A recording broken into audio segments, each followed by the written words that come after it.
ایک چیز میں نے 1,00,000 روپے میں خریدی 100 میں بیچوں گا؟ بھائی مجھ سے بڑا کوئی بے وقوف ہو سکتا ہے؟ اور یہی تو تمہارا امتحان ہوگا میدان قیامت میں.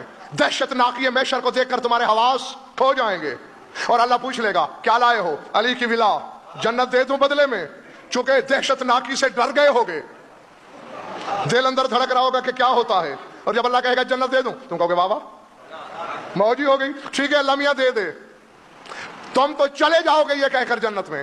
پیچھے سلمان آئے گا، ابو ذر آئے گا، عمار آئے گا، میثم آئے گا، مالک اشتر آئے گا، محمد بن ابو بکر آئے گا. اللہ پوچھے گا کس چیز کے ساتھ آئے؟ جئنا بولایت علی بن ابی طالب، شوہر بطول کی ولایت لائے. جنت دے دوں؟ سلمان سجدے میں گر کے کہے گا تیرا بنایا ہوا قانون ہے قرآن میں، من جاء بالحسنۃ فلہ عشر امثالھا، اسی کی مثل دیتے ہو. علی لایا ہوں، جنت میں بیچ دوں؟ جنت کے بدلے نہیں بیچوں گا. علی دیا ہے، علی چاہیے. اب اگر کوئی کم بخت کسی وجہ سے بدعملی کا شکار ہوتا ہے، میں علی کے فضائل پڑھنا چھوڑ دوں؟ میں خالق کے کرم پہ پردہ ڈال دوں؟ میں اقوال رسول چھپاؤں؟